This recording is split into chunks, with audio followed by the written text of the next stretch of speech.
If you're looking for proven ways to take your fundraising results to the next level, you're in the right place. Welcome to the Intentional Fundraiser Podcast, hosted by Tammy Zonker. Tammy has trained and led thousands of nonprofit organizations to collectively raise more than $500 million and is also recognized as one of America's top 20 fundraising experts. This is the podcast where Tammy equips and empowers amazing fundraising pros like you to transform your fundraising so you can transform the world. And now, let's hear from Tammy. We'll start the show in just a moment after a word from our sponsor.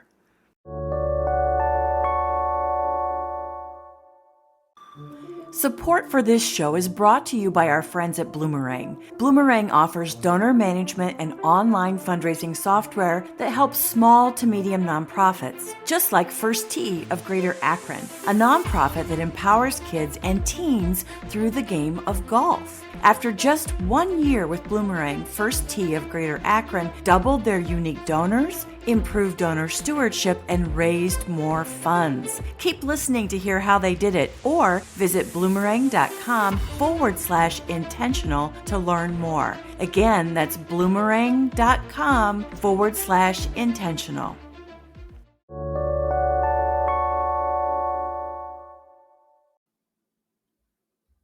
Today on the Intentional Fundraiser Podcast, I'm talking with someone that I admire tremendously, Amy Eisenstein.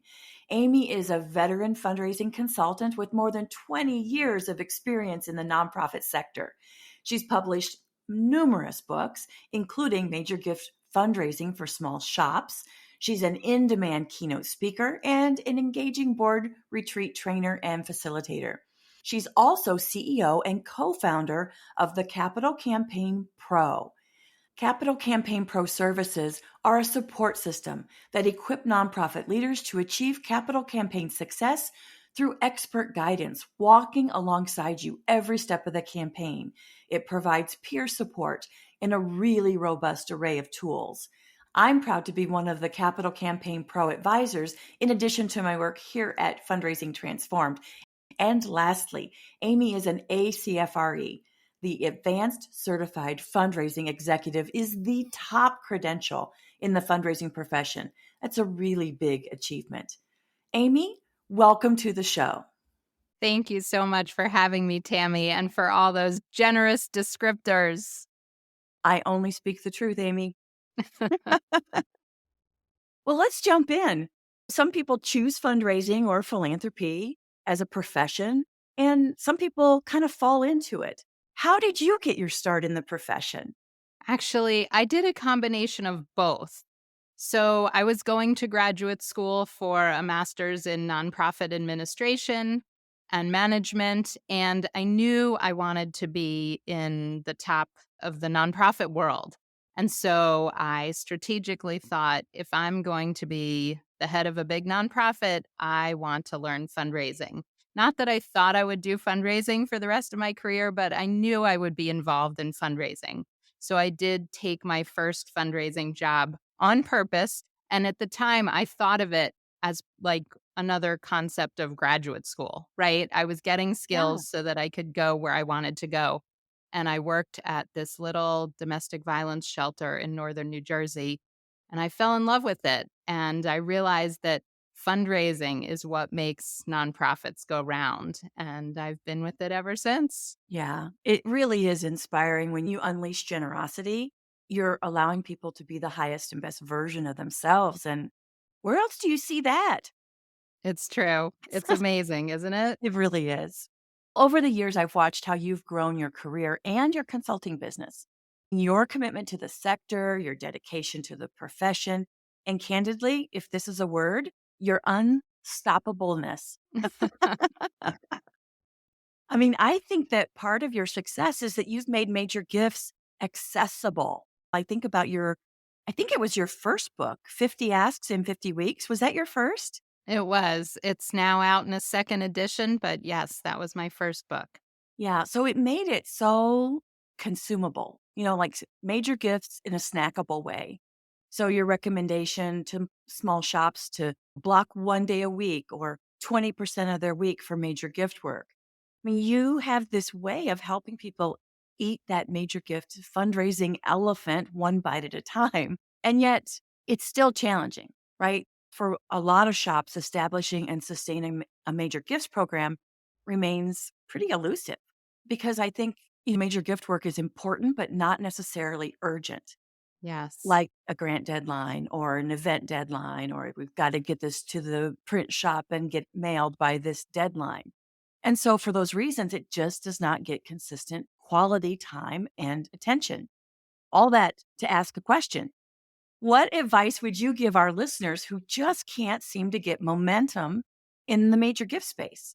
I think that's such a good point. And the idea that major gift fundraising is not deadline driven, it really is probably the only type of fundraising, along with planned giving, that is not deadline driven. And that's a major issue because everybody's aware that there's no donor on earth that's waiting for a phone call, right? Right. Oh, Amy didn't call me today. And so it is easy to drop to the bottom of your to do list. And I think that there's a couple of tips or tricks, if you will, that I encourage people to consider. Number one is an accountability partner. You have to have somebody holding your feet to the fire. And ideally, it's somebody in your office, like your executive director or your CEO.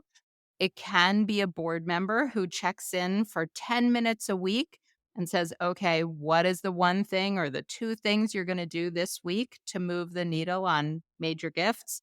And I'm going to ask you next week if you did it. If you don't have somebody in house to do that with, find someone at an AFP meeting or a colleague who will check in with you once a week. I actually ran a major gift course a few years ago, and I just got an email from someone who says that their accountability group of 4 has been meeting weekly for 4 years. Oh my gosh, that's incredible. It is incredible. I mean, it's amazing. So that's one thing that you can do.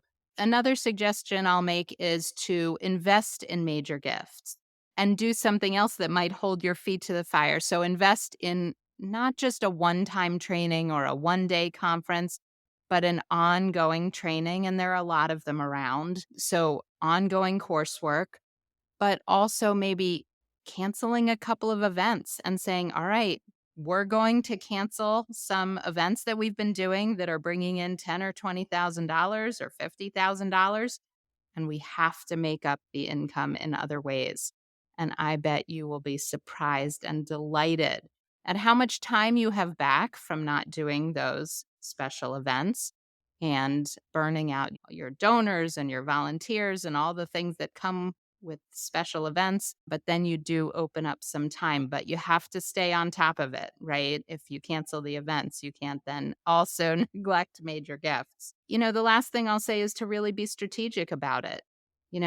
At the Capital Campaign Toolkit, now Capital Campaign Pro, we focus on a gift range chart and we look at donors strategically and methodically, and we go through them gift by gift, donor by donor. And that's what major gift fundraising is all about.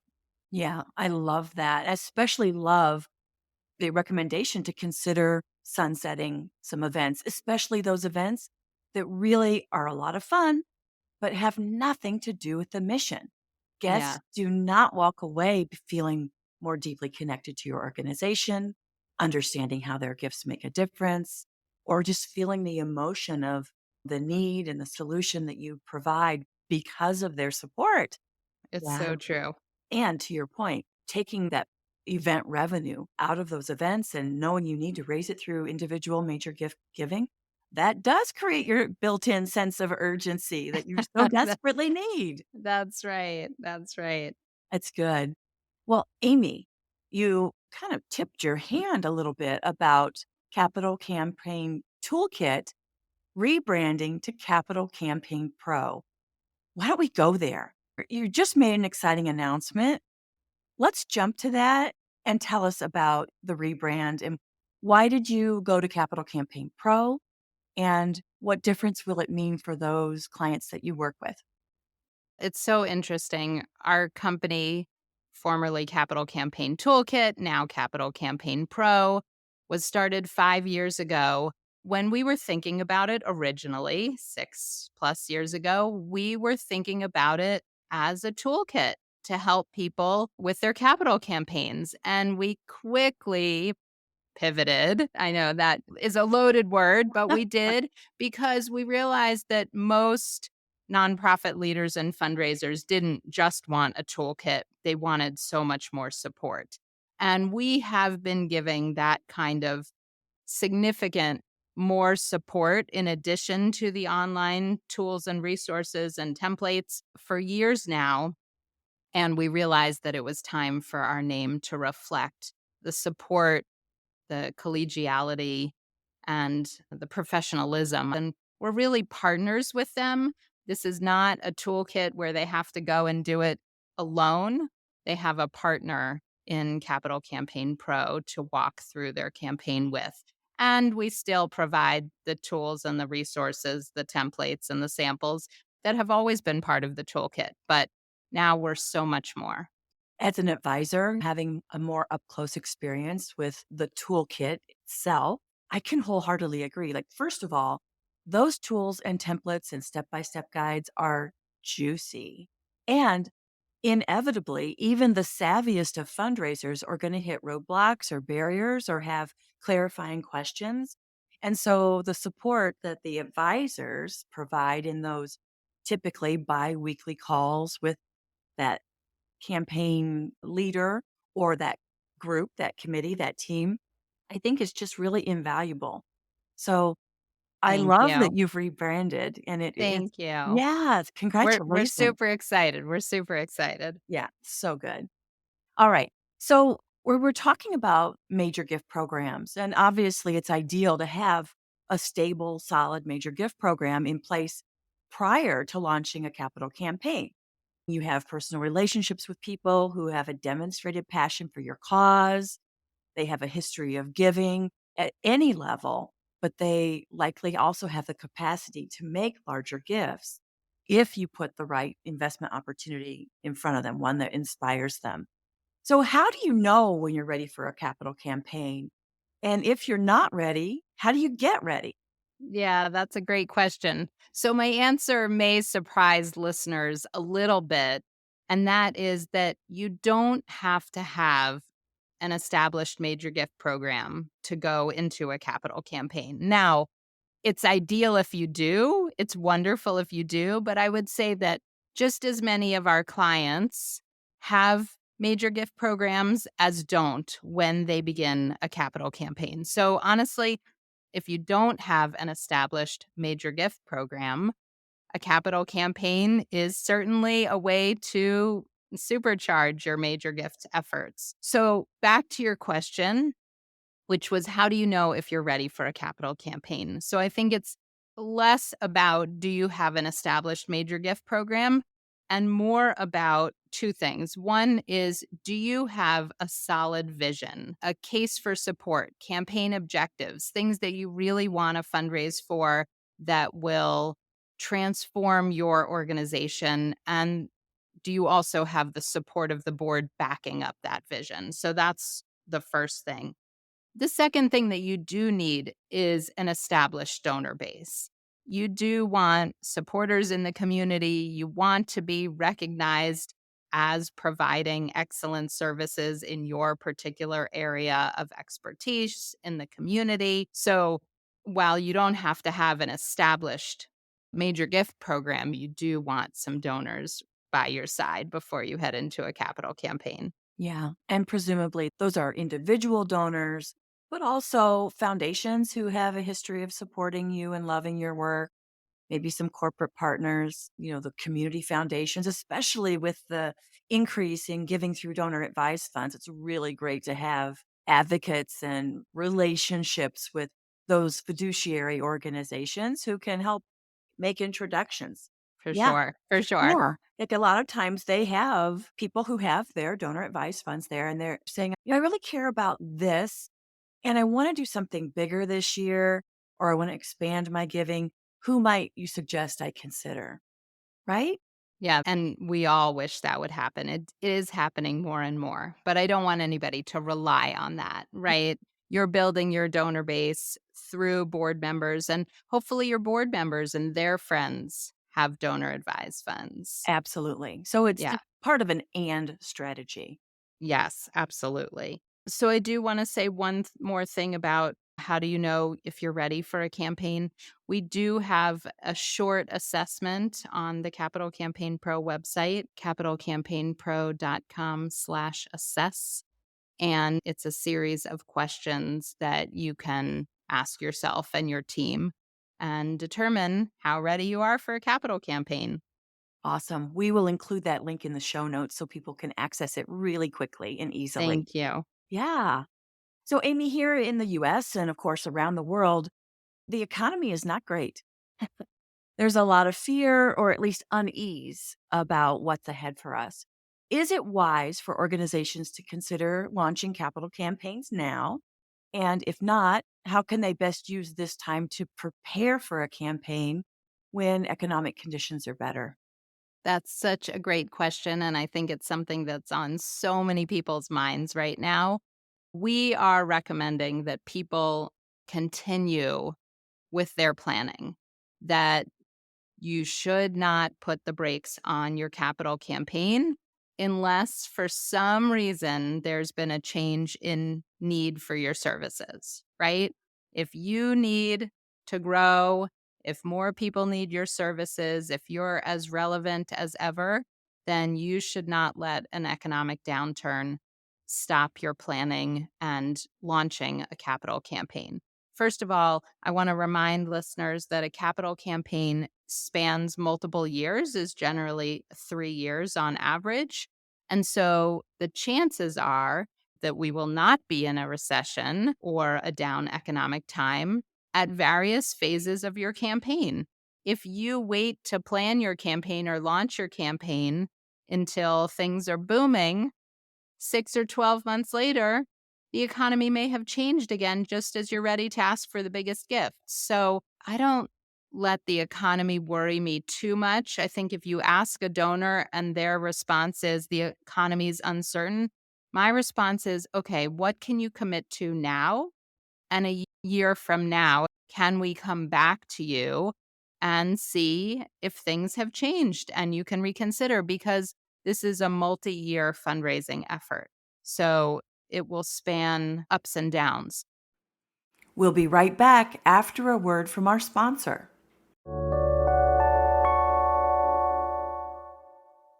First Tee of Greater Akron needed to switch from an outdated donor management system to something more user-friendly. With Bloomerang, they found that and more. Here's Executive Director Josh Smith sharing what he likes about Bloomerang. We love Bloomerang because it's very user-friendly. We're able to do more because our daily tasks of thanking donors and sending thank you notes have been cut more than half because of Bloomerang. Year over year, we have raised more funds, so obviously I think Bloomerang's been a huge part of that. By investing in a donor management system that they actually love using, First Tee of Greater Akron was able to raise more funds and continue creating lasting change in their community. To listen to the full interview with First Tee of Greater Akron, visit bloomerang.com/intentional or click the link in the show notes.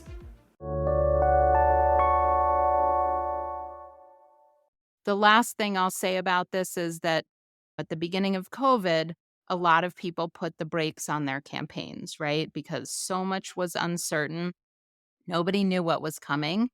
And 3 years later, the organizations that were brave enough to continue are finished with their campaigns. Yeah. The organizations that got nervous and put the brakes on, they're just getting started. So I don't like to let uncertain times get in the way of my fundraising. I agree. It's about impact, and often in tough economic times, depending on your mission, the need is even greater. Absolutely. Yeah. And we saw in the giving year 2020, after the pandemic broke, if you will, in March, a year later, we saw the biggest increase in giving in the history. It was like a 7% increase, according to the Giving USA data. So, Yes. yeah, we just can't decide for people. Such good advice. So, talk with us about the latest and greatest tools and technology to support capital campaign fundraising now, especially in this semi-virtual hybrid world? Yes, I think that's a great question. When we started Capital Campaign Toolkit, which of course is now Capital Campaign Pro, we started as a virtual campaign consulting company, which was totally unheard of pre-pandemic. But we thought that Zoom or video chat was effective and efficient, and we wanted to leverage technology to be as effective and efficient and affordable as possible. And so, whether we're thinking of specifically fundraising tools or tools like Zoom, which we discovered during the pandemic that you can ask for major gifts over Zoom, you should absolutely do that. And I think now that people are back to pre-pandemic patterns and in-person meetings. And I think that Zoom, for example, is another tool in the fundraisers toolkit, and we don't have to wait to be in the same city as our donors to have a meeting with them. When we can meet in person, great. That's wonderful. Do that. Have that face to face connection. But remember that Zoom is effective, it's efficient, it lets you see 10 donors in a day. And so use the tools that are at your disposal. Calendly is another one that we use for scheduling. Now, would I use that with my biggest donors to send them a Calendly link? No, probably not.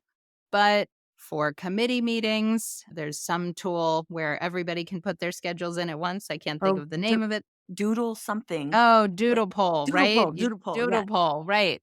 So there's a zillion apps and services out there that will make your fundraising life and your time, which honestly, time is the most important fundraiser asset and resource. And so anything that you can do to be more efficient will help you be more effective. And I feel like donors have the same considerations. For the major donors that I've worked with, time is more precious than money for most of them. Yes. And so the fact that they don't have to travel for us to meet at the coffee shop or the restaurant, although Right. that's lovely sometimes, but to your point, the efficiency, we just made the world a whole lot smaller. Yes. Yes. I think that's true. I mean, I can be sitting here in New Jersey and you can be sitting in Michigan, and here we are having a conversation, and it's like we're in the same room. Exactly. I love it. Yeah, so that's absolutely a great tool. And you mentioned some other tools that are truly real assets in a fundraiser's toolbox. Earlier in your intro, I mentioned your unstoppableness. And if that's not a word, it really should be. I'm going to do a campaign to get that into Merriam-Webster's Yes. dictionary. One example is how you convinced marketing guru Seth Godin to sit down with you in an interview, not once, but twice. Tell us how you pulled that off. I think it's such a great story and such a great example of thinking big and being tenacious. Yes. I think that there is a lesson in that for fundraisers. So thank you for bringing it up. And the reality is, I just asked. And, it wasn't a quick or easy yes, but I was persistent and I was creative. And so, the first time I asked, he put me off and he said, well, check in closer to the date. And I think he assumed I'd forget. And a week before I checked in, he said, I still don't know my schedule. He put me off again 2 days later, before the time of when we were both going to be in the same city at the same time in the same place. I asked again. He said, yep, I'll give you 45 minutes. And so I was persistent and I just asked. The second time I interviewed Seth Godin, it was a little tougher, I have to admit. He said no a few times. And I said, well, what if we did this? And how about that? And what if we thought of it this way? And I think it's a perfect example of what we need to do with donors. No doesn't mean no, right? So we just have to think, or certainly maybe doesn't mean no. And that's what he was giving me. And I was just persistent. And ask for what you want. You never know. right? Yeah, You won't get anything you don't ask for. absolutely. I mean, that's a truism. You don't ask, you won't get. Yeah, so good. Amy, what predictions, parting wisdom, insight, or encouragement would you like to share with our audience as we start to wrap up our conversation today? I guess it's that I'm really optimistic about the future. And I think there's always two ways that you can look at the world, right? We talk about the cliche of the glass half full or half empty. And I think people can look at the same situation, the economy, and say, you know what? It's terrible, or it's going up, or people are wealthier than they've ever been. I mean, you can look at things in any direction, and it's all about attitude and mindset. The more you can do to provide light in the world and encouragement and look at things in a positive way, the better off you, your clients, and your organization will be. Yeah, agreed. I mean, positivity is magnetic. In fact, we did an episode the second week in January on the Intentional Fundraiser podcast about the world's largest scientific study of happiness.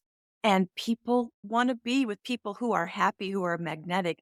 Not that we're Pollyanna or put our head in the sand about issues, but we are resourceful. We look for the positives, we navigate, and people like that. Oh, I love it. I'm going to go back and listen to that episode. Yeah, so good. So good. All right, Amy, at the end of each episode of the Intentional Fundraiser podcast, I'd like to ask a few rapid fire questions to give even more value to our listeners. Are you game? I'm game. I'm ready. All right, let's go. So, first question: what's the best fundraising advice you've ever been given? No doesn't mean no. It simply means not today, and continue the conversation.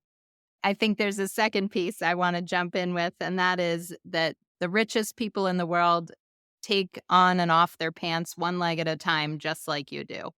Yes, it's so true. Next question: what book do you recommend to our audience and why?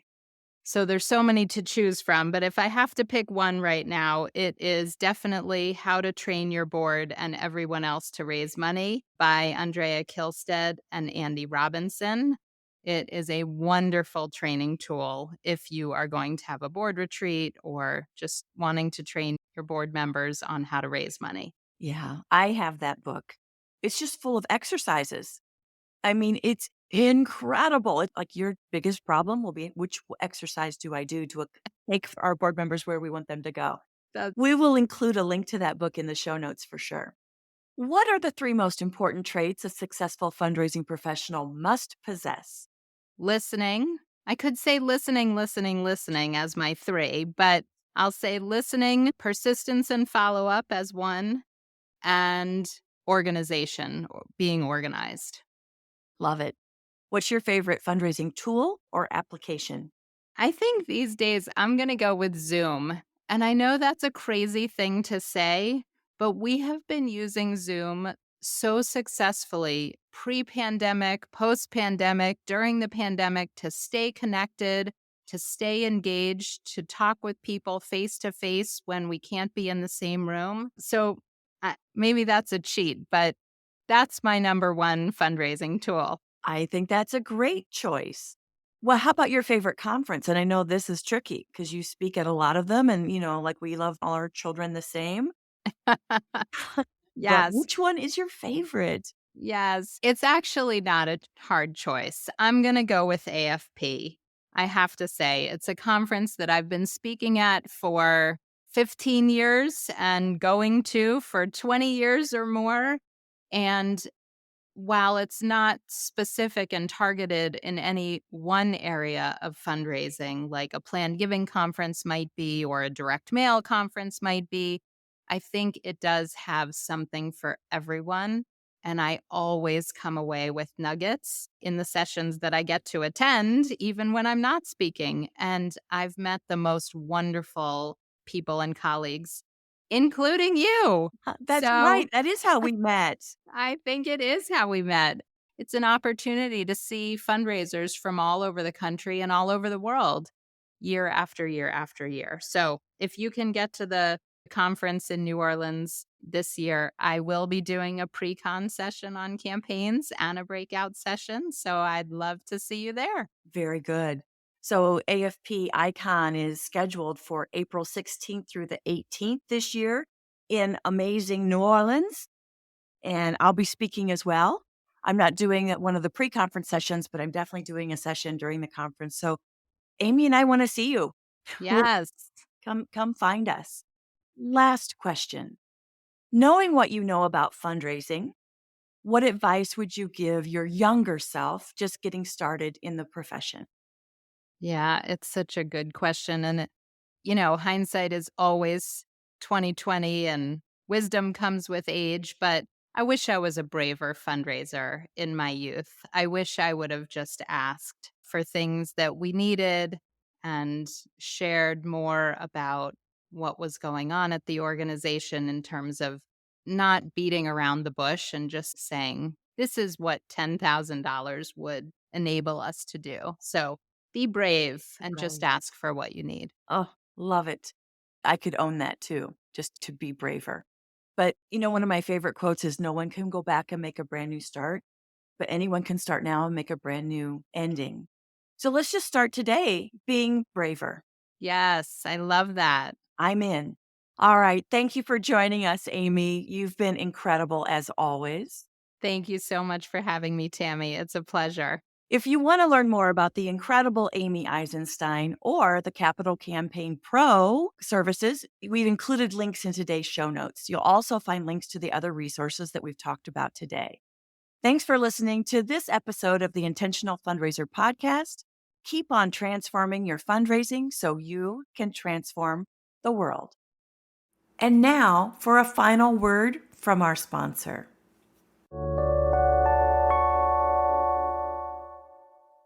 Thank you to our friends at Bloomerang for supporting this episode. If you'd like to learn more about how Bloomerang can help your nonprofit acquire, retain, and engage donors, or learn how First Tee of Greater Akron doubled their unique donors, improved donor stewardship, and raised more funds in the first year with Bloomerang, head over to bloomerang.com/intentional or click the link in the show notes.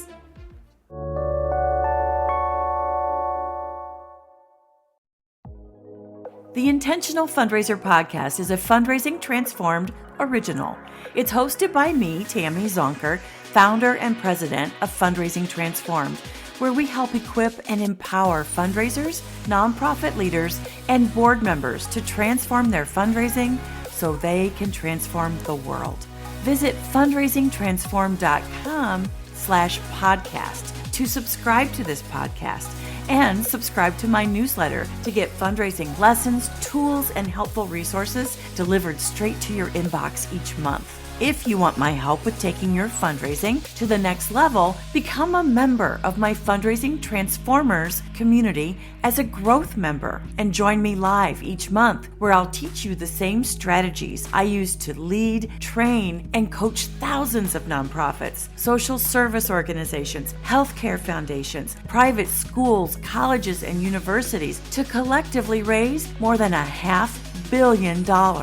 Including a single gift of $27.1 million. As a member, you can participate in my Ask Me Anything sessions every month and get answers to your burning questions. Chat with other growth members inside our private and safe online community about what you're working on, struggling with, and share lessons learned. And get instant access to my growing library of on-demand self-paced training classes. New content is added every single month. Learn more about becoming a member at fundraisingtransform.com/growth.